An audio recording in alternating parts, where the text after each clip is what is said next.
자, 지난 시간에 우리가 고린도전서 강의 첫 번째 시간 했습니다. 고린도전서가 어떤 배경에서 쓰여졌고 무엇 때문에 쓰여졌는가 하는 것을 우리가 잘 살펴보았습니다.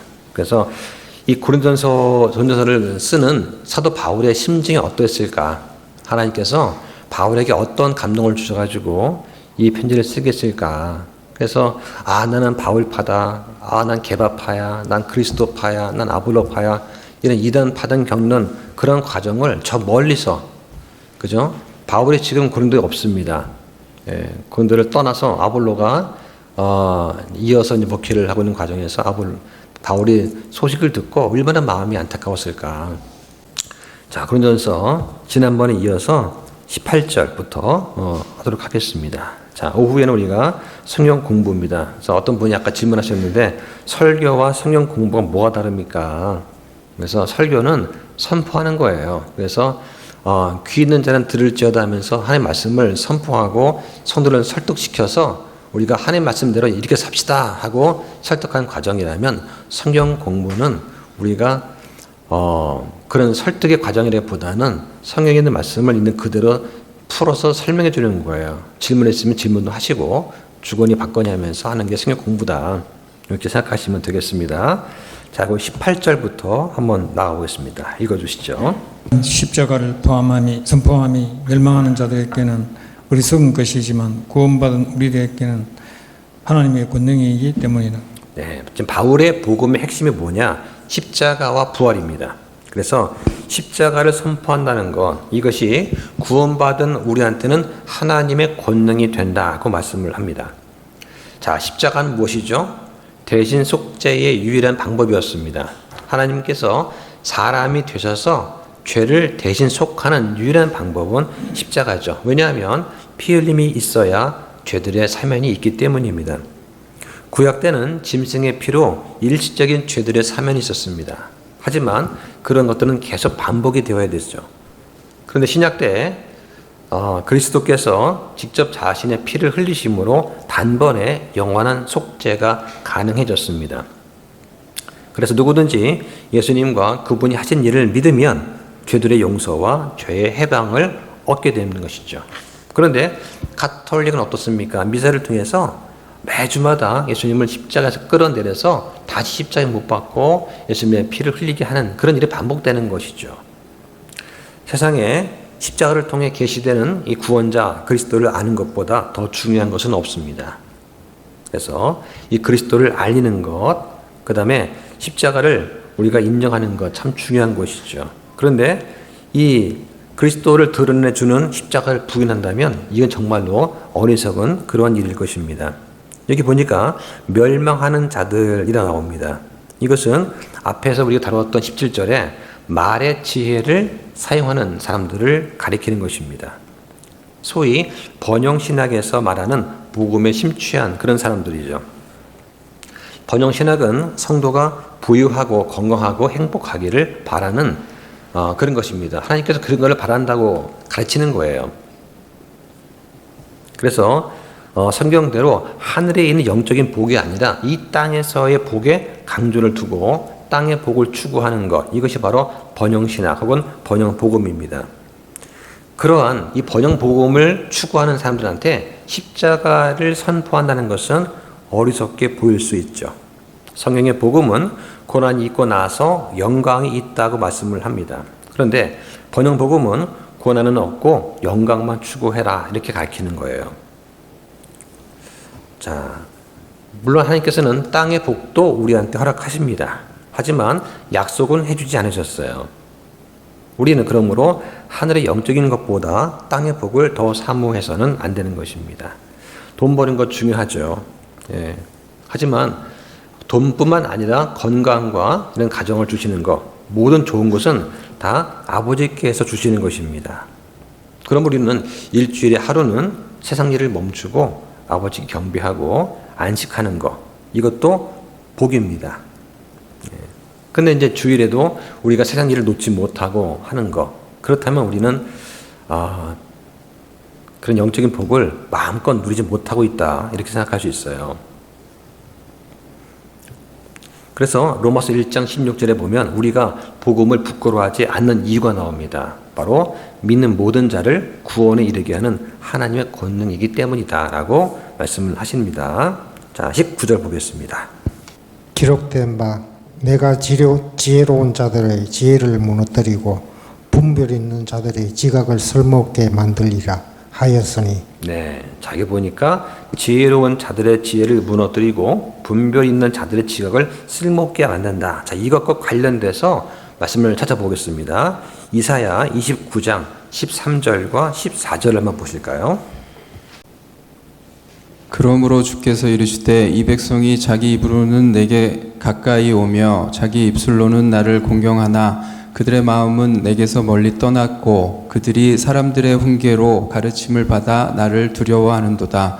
그러므로 보라 내가 이 백성 가운데서 놀라운 일 곧 놀라운 일과 이적 행하기를 시작하리니 그들의 지혜로운 자들의 지혜가 없어지겠고 그들의 분별 있는 자들의 지각이 숨겨지리라 하셨느니라. 네, 여기 13절에 보니까 가까이 오며 그 다음에 자, 또 공경하나 이런 말씀이 나옵니다. 가까이 한다, 공경한다 이 말씀은 공적인 예배 행위를 뜻하는 그런 단어들입니다. 당시 그 히스기야 왕이 주도를 해서 남왕국 유다에서는 예루살렘을 중심으로 전국적인 종교 정화 정책이 실시되었습니다. 그런데 그것이 너무 강압적으로 되다 보니까 백성들은 미처 마음의 경건함을 갖추지 못한 그런 상태로 억지로 하는 일이 생겨났습니다. 자, 또 이 말씀은 신약적으로 보면은 입술과 혀로 자신의 경건을 자랑하는 바리새인들한테 적용이 됩니다. 종교적인 외형은 갖추고 있지만 실제로 그리스도의 구원의 능력에 대한 믿음이 없는 그런 사람들이죠. 자, 그런 사람들한테는 지혜가 없어지겠고 분별 있는 지각이 숨겨진다고 말씀을 하는 겁니다. 자, 그럼 우리는 실제는 어떻습니까? 성경은 우리한테 경건의 모양은 있지만 능력은 부인하는 이런 자들한테서 돌아서라고 하시는 겁니다. 자, 그래서 마태복음 11장 25절에 보면 이런 말씀이 있습니다. 그때 예수님께서 응답하여 이르시되 오 하늘과 땅의 주이신 아버지여 아버지께서 이것들을 지혜롭고 분별 있는 자들에게는 숨기시고 아기들에게는 드러내셨으니 감사하나이다. 이런 말씀이 나오죠. 여기서 지혜롭고 분별 있는 자가 누구냐? 바로 바리새인들을 말하는 거예요. 이들은 예수님의 이적과 표적과 권능을 보면서도 교만해서 예수님을 영접하지 않았던 그런 사람들입니다. 그런데 아기들한테는 드러내셨습니다.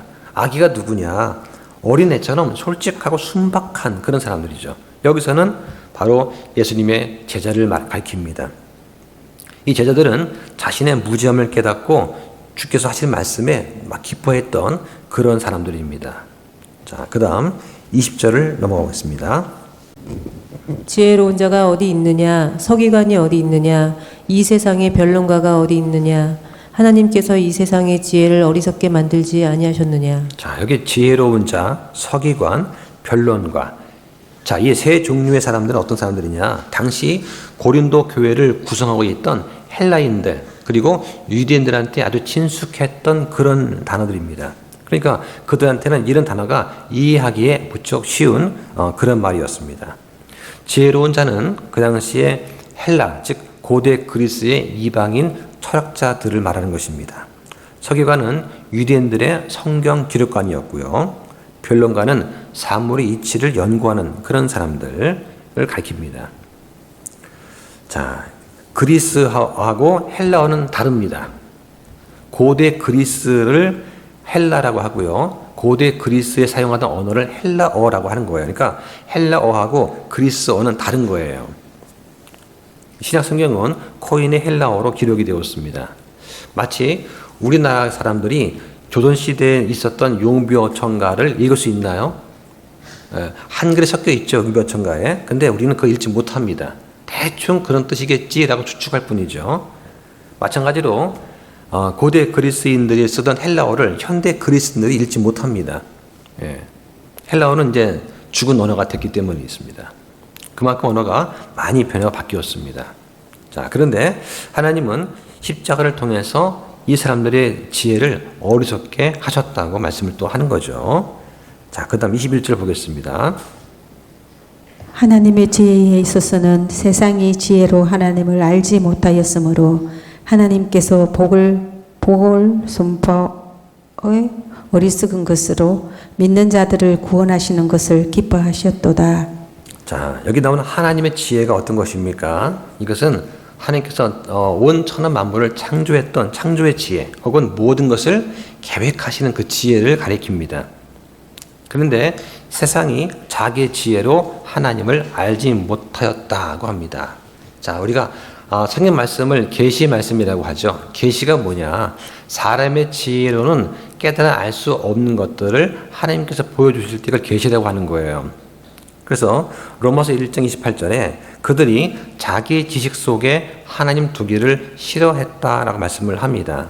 그래서 세상은 자기 지혜로 하나님을 알지도 못하고 알려고 하지도 않았습니다. 복음 선포는 이러한 앞에 18절에서 말하는 십자가에 선포하는 것을 말하는 거예요. 이걸 보고 세상은 어리석다라고 말을 하는 거죠. 무슨 말이냐?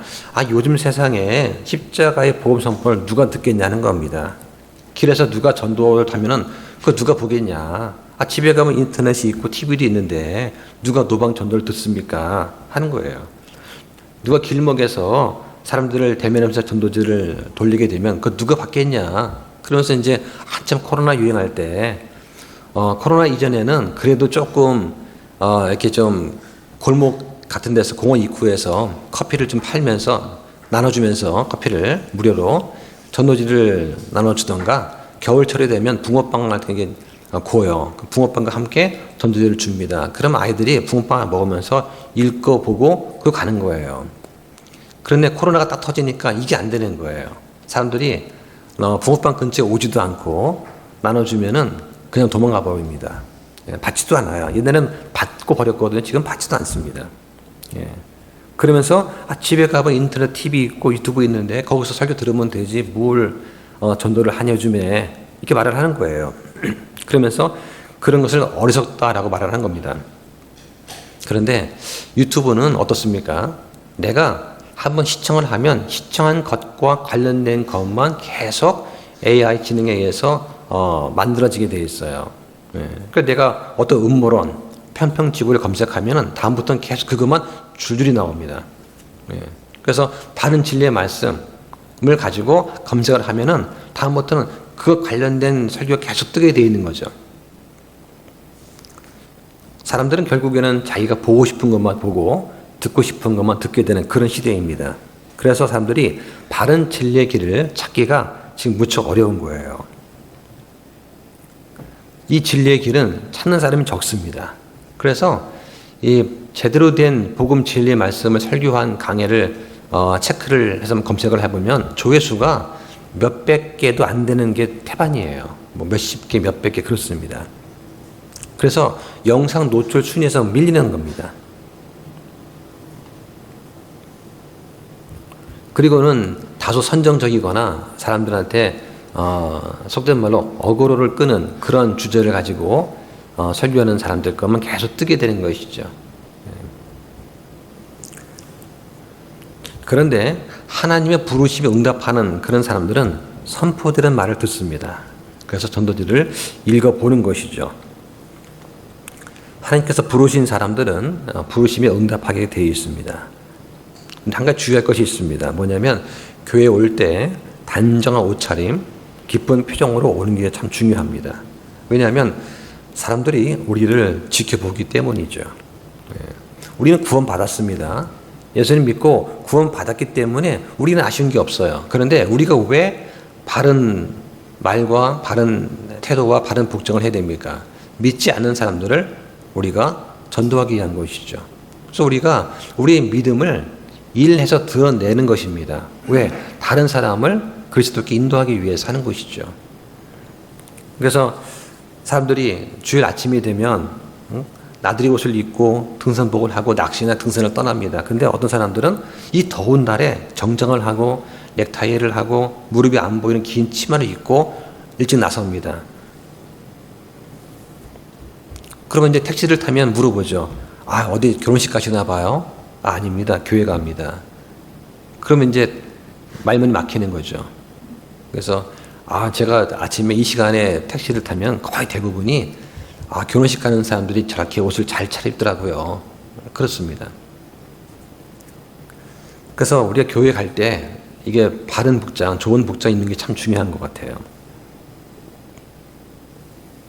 우리가 주일에 교회 가서 말씀을 듣고 또 예배 드리고 성도 교제하는 것은 그 시간에 먹고 놀고 즐기는 세상 사람들과 구분되는 겁니다. 이게 구분돼서 하나님께 거룩하게 구별되는 거예요. 우리가 하나님의 자녀이기 때문에, 구원받았기 때문에 우리는 이것을 기쁨으로 하는 것입니다. 그래서 우리가 교회에 와서 말씀을 전하고 찬양도 하고 시설을 관리하고 주방에서 음식도 준비하고 청소하는 그 모든 것들이 나처럼 부족한 자를 쓰시겠다고 하니까 감사해서 기쁨으로 하는 거예요. 그래서 우리는 이 사실을 잊으면 안 됩니다. 사람의 칭찬을 받으려고 하면 그때부터 영적인 위기가 찾아오게 됩니다. 자, 그 다음 22절 보겠습니다. 유대인들은 표적을 요구하고 그리스도인들은 지혜를 추구하나. 자, 유대인들은 모세 시절부터 국가를 이루었습니다. 그러면서 표적을 요구하기 시작했어요. 출애굽기 4장에 보면은 모세한테 하나님께서 막대기를 던져서 뱀으로 변하기도 하고 또 나병 표적도 보여주십니다. 그 이후에 여호수아라든가 엘리야, 엘리사 시대에도 표적이 많이 나옵니다. 유대인들은 예수님이 오시자 표적을 요구합니다. 그래서 사도행전에서도 타원어 표적이 나타나고 고린도전서에서도 타원어 표적이 나타납니다. 왜 그렇습니까? 그렇게 해야지만 유대인들은 믿거든요. 반면에 이방인들은 지혜를 추구합니다. 사도행전 17장에 보면은 스토아파가 나옵니다. 에피크로스 하파가 나와요. 그래서 스토아파처럼 이성을 중시하거나 에피크로스 하파처럼 어떤 감정의 어떤 평안을 추구하는 그런 사람들이 또 지혜를 구합니다. 그래서 바울이 아테네 사람들 앞에서 죽은 자들의 부활이 있습니다 선포하니까 그래요? 처음 듣는 얘기인데 하면서 들어봅시다 하면서 지혜를 추구한다는 얘기죠. 근데 이 사람들은 절대적인 진리에는 관심이 없고 다양한 상대적인 진리만을 추구합니다. 그래서 유일하신 하나님이 아니라 다양한 신들을 모시는 거죠. 왜냐하면 혹시 내가 알지 못하는 다른 신이 주는 복을 놓칠까봐 이름을 알지 못하는 신에게라고 또 동상을 새겨놓고 또 경배를 했다는 그런 것이죠. 자, 그 다음 보겠습니다. 23절. 우리는 십자가에 못 박히신 그리스도를 선포하노니 그분은 유대인들에게는 걸려 넘어지게 하는 것이요 그리스인들에게는 어리석은 것이지만. 자, 아테네에서 복음을 선포할 때 바울이 처음에는 철학적인 지혜로 그들을 설득하려고 했습니다. 그런데 크게 실패를 하죠. 그 다음부터 바울은 오직 십자가에서 못 박히신 그리스도만을 선포하겠다라고 다짐을 하게 됩니다. 그러면서 우리는 십자가에 못 박히신 그리스도만 선포한다. 이게 복음의 권능이다. 이렇게 말을 하니까 유대인과 그리스인, 즉 이방인들이 실족했다. 걸러 넘어졌다고 합니다. 왜 그렇습니까? 유대인들은 당시에 권능의 왕을 기대했습니다. 로마를 물리치고 다윗처럼 용맹한 그런 왕을 요구했어요. 이방인들은 지혜롭게 보이는 뭔가를 추구했습니다. 그런데 바울이 십자가에서 못 박히신 그 당시에 아주 극심한 죄인들을 처형하는 그 십자형에 못 박히신 그리스도만 선포한다고 하니까 사람들이 이걸 듣고서 실족한 거예요. 그 걸려 넘어진 원인이 뭐냐? 말씀에 순종하지 않는 불신앙 때문입니다. 그리스도는 믿는 사람들에게한테는 보배입니다. 하지만 믿지 않는 자들한테는 넘어지게 하는 장애물이나 덫이 되고 심판의 돌이 된다라고 성경이 말씀을 한 것이죠. 자, 그 다음 보겠습니다. 24절이요. 부심을 받은 자들에게는 유대인들에게나 그리스인들에게나 그리스도는 하나님의 권능이시오 하나님의 지혜이시니라. 예, 구원의 부르심을 받은 자들한테 그리스도는 하나님의 권능이다, 지혜다, 즉 유일한 구원의 길이다라고 말씀을 하는 겁니다. 혹시 여러분 가운데 부르심을 받지 못한 사람이 있습니까? 부르심 그러면 뭔가 대단한 것 같죠? 부르심은 하나님께서 여러분을 자녀로 부르신 걸 말하는 겁니다. 구원의 부르심이에요. 구원의 초청을 말하는 것입니다. 우리 모두는 하나님 부르심 받았습니다. 그 부르심에 우리가 응답을 한 거예요. 어떻게 했습니까? 예, 제가 그리스도를 믿습니다. 주님이 나의 유일한 구원자이십니다. 라고 응답한 사람들이 여기 와 앉아 있는 거예요. 그래서 우리가 모여서 예배를 하고 말씀을 듣는 것입니다. 그래서 여러분들은 참 목자이신 예수님의 양떼들이다 라고 할 수 있어요. 그래서 저는 여러분을 예수님께 이끌고 가는 목동이다 이렇게 생각하시면 됩니다. 예수님께서는 우리를 능히 구원하시고 또 우리를 아버지께로 인도하시는 유일한 길이십니다. 자, 25절 보겠습니다. 이는 하나님의 어리석음이 사람들보다 지혜롭고 하나님의 약함이 사람들보다 강하기 때문이니라. 예, 사람이 보기에는 어리석게 보여도 복음 선포를 통해서 구원받도록 그렇게 정하셨습니다. 복음 선포를 통하고 선교사를 통해서 또 말씀을 통해서 구원받도록 이렇게 만드신 거예요. 여러분 중에 아무도 복음을 전하지 않는데 혼자서 명상하다가 구원받은 분 계십니까? 혹은 이른 아침에 천지만물을 받아보면서 아, 하나님 살아계시구나 하면서 깨달은 분 계신가요? 그런 분 안 계실 겁니다.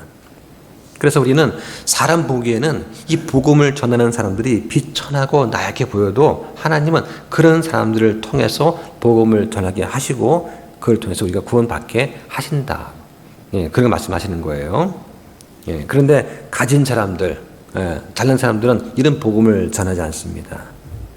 오히려 나약하고 비천한 사람들이 아무도 의지할 데가 없는 그런 사람들이 오히려 주님을 만나게 되고 그 감격이 기뻐해서 주를 전하게 되는 것이죠. 자, 그 다음 보겠습니다. 26절. 형제들아 너희는 너희가 부르심을 받은 것을 보라. 부르심을 받은 자라서 육체를 따라 지혜로운 자가 많지 아니하고 강력한 자가 많지 아니하며 고귀한 자가 많지 아니하도다. 네, 자, 이 말씀을 들으면 여러분들 위로가 되십니까? 네, 여러분들도 부르심 받은 걸 보라 합니다. 그죠? 우리 가운데 육체를 따라서 지혜로운 자가 많지 않다. 강력한 자가 많지 않다. 고귀한 자가 많지 않다라고 지금 말씀하고 있어요. 당시 이 고린도전서의 수신자들은 구원받은 그런 형제들입니다. 그런데 육체를 따라서 세상에서 뭔가 한 가닥 하는 그런 사람은 없다라고 말씀을 하는 거예요. 대신 우리한테는 하나님의 아들이 되는 권능이 주어져 있습니다. 한번 찾아보겠습니다. 요한복음 1장 12절과 13절 보시죠. 그분을 받아들인 자를 곧 그분의 이름을 믿는 자들에게는 다 하나님의 아들들이 되는 권능을 그분께서 주셨으니 이들은 혈통이나 육신의 뜻이나 사람의 뜻에서 태어나지 아니하고 하나님에게서 태어났느니라. 네, 요 두 구절에 보면은 우리한테 하나님의 아들들이 되는 권능을 주셨는데 특히 23절에 보면요. 다시 태어나는 것, 중생, 거듭남을 이룰 수 없는 세 가지 요소가 나옵니다. 바로 혈통, 육신의 뜻, 사람의 뜻 있어요. 이 세 가지는 거듭나게 만들지 못하는 장애물들입니다. 혈통이 뭐냐? 유대인들은 아브라함의 자손이라고 자부했습니다. 하지만 침례자 요한과 예수님은 이거를 책망하셨어요. 혈통 가지고는 거듭날 수가 없습니다. 두 번째는 육신의 뜻이 있습니다. 이것은 성령의 뜻을 거스리는 육체적 세상적인 정욕을 말합니다. 사회적인 명망이나 권력과 재물 이런 걸 가지고는 결코 구원받지 못하는 거죠. 그래서 어떤 목사님이 그런 말씀 하시더라고요. 길에서 가난한 사람 전도할 때와 그 다음에 유명한 그 대기업 회장을 전도할 때는 방법이 달라야 된다.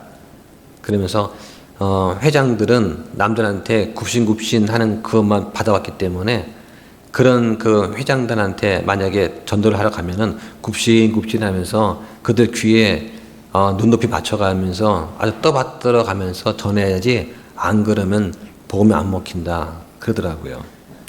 예.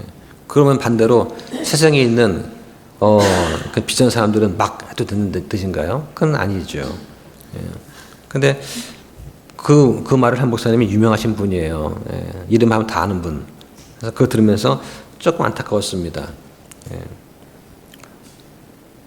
접근하는 방법으로는 그것도 좋겠죠. 접근의 방법. 그렇게 해야지만 일단 한번 들어줄 수는 있겠죠. 그러나 육신의 뜻을 가지고서는 결코 구원받을 수 없습니다. 자, 세 번째는 사람의 뜻이 있어요. 이것은 뭐냐? 율법을 준수하거나 고행을 하거나 명상을 하거나 또는 종교를 통해서 이런 인간의 인본주의적 노력을 통해서는 구원받지 못한다는 거예요. 중생하는 것, 다시 태어나는 것은 하나님의 아들 예수 그리스도를 믿고 받아들이는 것입니다.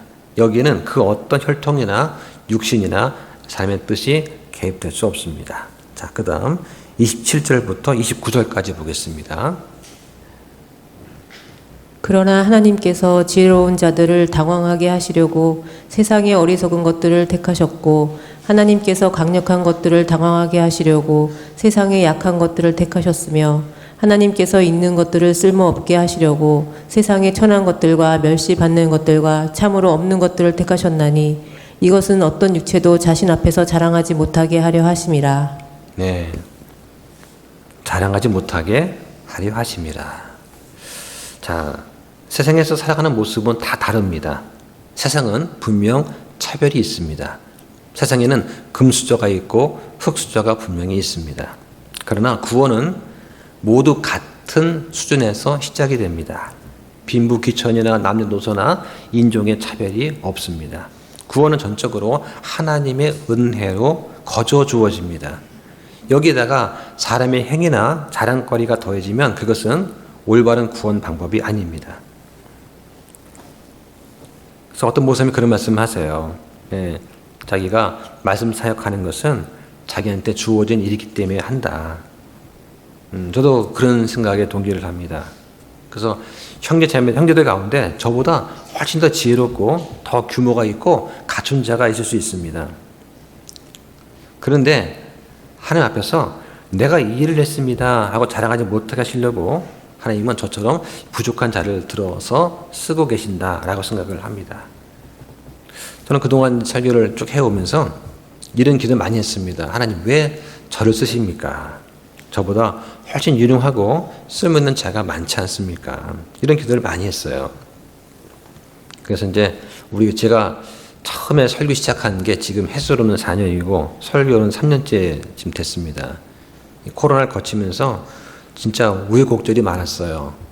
제가 설교하지 않았으면 만나지 않아 볼 사람들, 가보지 않을 장소들, 그런 것들을 많이 경험을 했습니다. 우리는 코로나 때도 어떻습니까? 코로나 때도 같이 밥을 해 먹어가면서 아침, 오후 예배 다 드렸죠.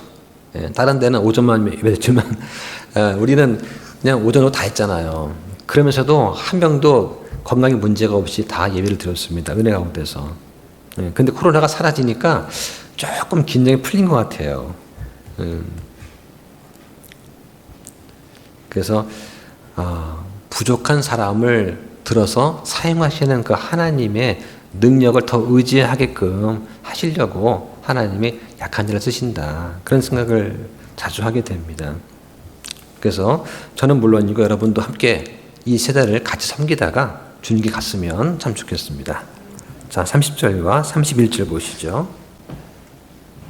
그러나 너희는 하나님에게서 나서 그리스도 예수님 안에 있고 예수님은 하나님에게서 나사 우리에게 지혜와 의와 성별과 구속이 되셨으니 이것은 기록된 바 사랑하는 자는 주를 사랑할지니라 함과 같게 하려 함이니라. 네, 자, 성도는 어떤 사람입니까? 하나님에게서 나서 그리스도 안에 있는 사람들이죠. 그리고 우리는 정죄함이 없습니다. 자, 찾아볼까요? 로마서 8장 1절 2절 보겠습니다. 그러므로 이제 그리스도 예수님 안에 있는 자들에게는 결코 정죄함이 없나니 그들은 육신을 따라 걷지 아니하고 성령을 따라 걷느니라. 이는 그리스도 예수님 안에 있는 생명의 성령의 법이 죄와 사망의 법에서 나를 해방했기 때문이라. 네, 죄와 사망의 법에서 해방하였다. 죄에서는 해방되는 것입니다. 하나님께서 죄들은 용서해 주시고 죄에서는 해방시키시는 거예요. 하나님께서 우리를 의롭다 칭하실 때 우리를 구원하신 겁니다. 우리가 몸을 입고 있어서 아직은 육체 소욕이 우리를 괴롭힐 때가 있지만 하나님은 우리를 구원하셨습니다. 예, 그걸 기억을 하셔야 돼요. 우리는 아직 구원을 이루어가는 과정이 있는 것이 아닙니다. 우리의 구원은 이루어졌습니다. 예, 다만 우리는 우리의 구원을 일해서 드러냄으로써 다른 사람들을 그리스도께 인도하기 위해서 우리가 사용될 뿐이죠. 자, 8장 1절과 2절의 말씀 보면은 그리스도인이 어떤 사람인가 하고 정의가 내려져 있습니다. 1절에 그들은 육신을 따라 걷지 아니하고 성령을 따라 걷는 사람들이다. 이게 바로 그리스도인이에요. 그래서 예수님 믿음으로써 우리의 죄들이 용서가 되고 우리가 죄에서 해방이 된 겁니다. 성경은 죄는 해방되는 것이고 죄들은 용서받는 것이다 라고 분명히 말씀을 합니다. 자, 여기 보니까 자, 오늘 1장 30절 본문 말씀 보면은 예수님께서 우리의 지혜와 의, 거룩함, 구속이 되셨다 말씀을 합니다. 이 네 가지가 좀 별개의 것처럼 보일 수 있지만 학자들은 이 말씀을 하나님의 지혜를 설명하는 것을 봅니다. 즉 하나님의 지혜가 의와 거룩함과 구속으로 나타나셨다 이렇게 봅니다. 다시 말하면 그리스도의 단번 속죄를 통해서 나타나는 하나님의 그 지혜가 의와 거룩함과 구속의 개념으로 표현이 됐다라고 보는 것입니다. 의가 무엇이냐? 한자로 의를 쓰면 양 밑에 내가 있는 것이죠. 단번 속죄를 통한 대속의 죽음을 의미합니다. 또 거룩함은 뭐냐? 죄에서 해방되고 세상에서 구별이 되어서 하나님께 속하는 것, 이 거룩한 것이죠. 우리가 거룩한 주일 말할 때 일주일 중에 하루를 구별해서 하나님께 속한 날로 우리가 지내는 것입니다. 그래서 세상과는 다르게 다른 생각과 다른 생활 방식으로 그 하루를 보내는 것입니다. 세상 사람들은 사업을 하고 장사를 하고 직장에서 또 일을 또 하고 하지만 우리는 그리스도에 의해서 하나님께 거룩하게 구분된 존재이기 때문에 그날만큼은 우리가 하나님의 품 안에서 마음껏 우리가 그런 평안과 화평과 그런 자유를 누리면서 살아가는 것이죠. 그것 때문에 다소 우리가 세상에서 불리함을 겪을지 모르지만 우리는 그 안에서 화평을 마음껏 누릴 수 있는 그런 복을 우리는 갖고 있는 것입니다. 이 거룩함이에요. 자, 구속이 뭐냐? 노예 값을 치르고 노예를 산 거예요. 죄인의 값을 치르고 그 죄인을 자유케 하는 것입니다. 그래서 우리는 예수님 핏값으로 자유케 되었습니다. 예수님이 우리를 핏값으로 샀기 때문에 우리는 예수님의 소유가 됐습니다. 예수님은 우리를 사신 거예요. 전에는 죄의 종이었는데 이제는 그리스도의 종이 되었습니다. 전에는 압박이었는데 지금은 기쁨이죠. 예수님께 복종하고 예수님께 순종하는 게 너무나 기쁘고 좋아서 하는 것입니다. 우리가 그래서 찬양하고 기도하고 말씀을 들을 때 마음에 기쁨이 있는 것이죠. 왜냐하면 우리가 주님의 것이기 때문입니다. 그러면서 자랑하는 사람은 오직 주님만 자랑하라 이렇게 말씀을 합니다. 자, 한번 찾아보겠습니다. 예레미야 9장 23절 한번 보시죠. 주가 이같이 말하노라. 지혜로운 자는 자기 지혜를 자랑하지 말고 용사는 자기 힘을 자랑하지 말며 부자는 자기 재물을 자랑하지 말라. 자, 아마 여러분 가운데 지혜 있는 사람, 힘 있는 사람, 또 부자인 사람은 이 말씀을 들으면 아마 많이 혼동됐을 겁니다. 지혜로운 사람은 가진 게 지혜밖에 없는데 지혜를 자랑하지 말라고 합니다. 용사는 가진 게 힘밖에 없는데 힘을 자랑하지 말라고 그래요. 부자는 가진 게 돈밖에 없는데 재물을 자랑하지 말라고 하십니다.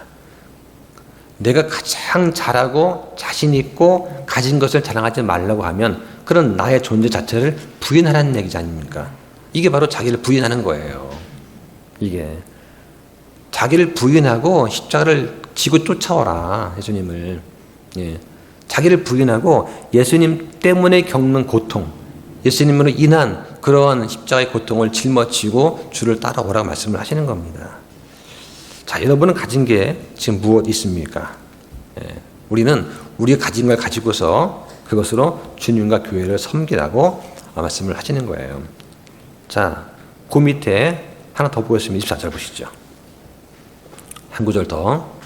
오히려 자랑하는 자는 이것 즉 자기가 깨달아 나를 아는 것과 또 내가 땅에서 인자함과 판단의 공의와 의를 베푸는 주라는 것을 자랑할지니라. 나는 이 일들을 기뻐하느니라. 주가 말하노라. 자, 지금 예레미야가 기뻐하는 게 뭐죠? 주를 아는 걸 기뻐하는 것입니다. 우리는 아버지 하나님께서 어떤 분이신지 알아야 됩니다. 그래야 아버지를 기쁘게 할 수 있습니다. 아버지를 알지 못하면 아버지가 뭘 좋아하시는지 알 수가 없어요. 아버님의 생일날 아버님이 좋아하시는 기뻐하시는 선물을 드려야 아버지 기뻐할 텐데 아버지 생일날 내가 좋아하는 거, 우리 아이는 지가 좋아하는 과자를 선물합니다. 지가 먹고 싶은 거를 선물하는 거죠. 그 아버지는 그거 안 좋아하는데 지가 먹고 싶은 거예요. 그러니까 아버지 생일날 치킨이라든가 피자 이런 거 선물하는 거예요. 난 그거 안 좋아하는데. 그러니까 아이는 지가 좋아하는 걸 아버지도 좋아하겠지라고 생각하지만 사실 그렇지 않습니다. 하나님도 우리가 이 땅에 살면서 우리가 좋아하고 우리가 추구하는 걸 아버지도 기뻐하시겠지? 착각입니다. 아버지는 그런 거를 기뻐하시는 것이 아니에요.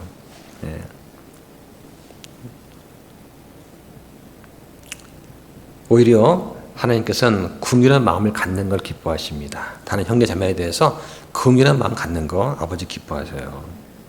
아버지는 인자하십니다. 공의로 판단하십니다. 의를 행하시는 분이세요. 그리고 우리에게 그걸 자랑하라고 하십니다.